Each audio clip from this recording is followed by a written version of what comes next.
Here are 10 unique Minecraft features that even the people with most divine knowledge don't know. Starting off, we all have gotten our hands on wool. It's quite an useful item, especially in survival, and with colored dye, you can change the color of your wool block. But this gets more interesting.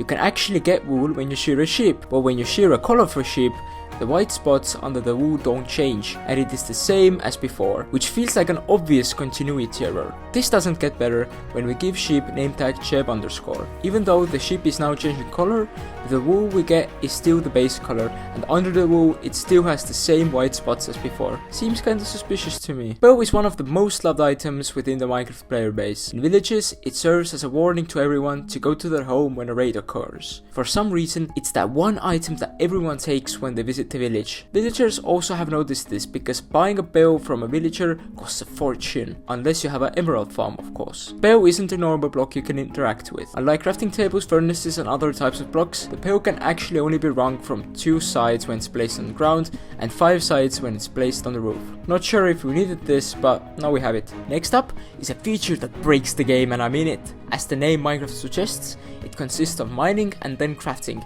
and this next feature removes the crafting part. The recipe book has been out for 7 years now, and within the time it has cemented itself as one of the best quality of life features. Don't remember how to craft fence or bows? A recipe book can help you, but it also can block the crafting table GUI. Even though it blocks all the useful info, you can still use the crafting table if you have sufficient items to craft something. And this only occurs when you resize your window. Melon is quite common and it's easy to find. What's not so common and easy to find is the glistening melon slice. To make one glistening melon slice, you have to put a melon in the center and gold nuggets around it. But there's nothing uncommon about that, because glistening melon does have gold nuggets inside it.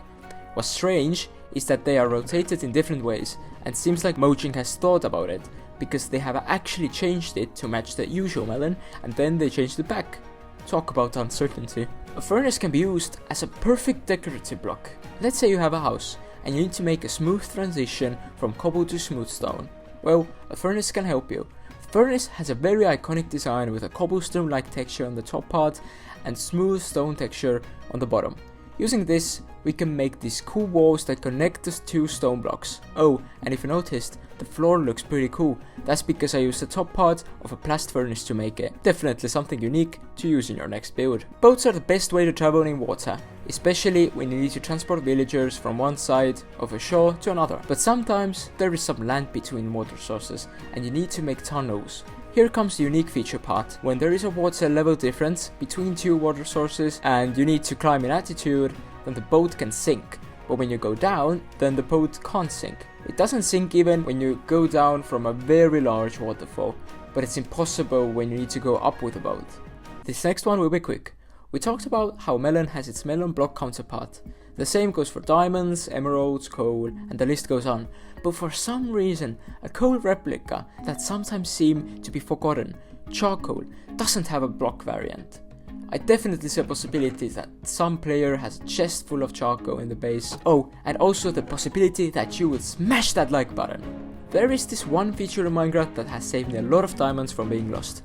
And this is something that you will definitely start to use when you don't know it yet. And it's this button. Okay, maybe I should give a bit of context. When you join your world, you are given 3 seconds of resistance, which means that you can't take any sort of damage. This is very useful when you fall into lava while breaching, for example. This also works on a multiplayer server, but it's not as effective because it's only for about a second or 2. You have probably noticed that in the deep dark there are skeleton heads that you can mine, while some people might think that it's all you can get. Well, that's not entirely true. You can actually get whatever small head using this nifty feature Minecraft added to creepers. When creepers get hit by lightning, they change into the charged form. This gives them a bigger blast radius, and when another mob is near their head. This last method is a game changer. Using coal is so 2015. Nowadays, people use coal only when they are just starting off. Making a beginner-friendly lava farm will give you the ability to smelt up to 100 items with 1 lava bucket, saving your coal for torches or important stuff. YouTube knows you better than I do, and it thinks that you like this video on the screen here. And while you're at it, press the subscribe button when you want to see videos similar to this. Bye bye.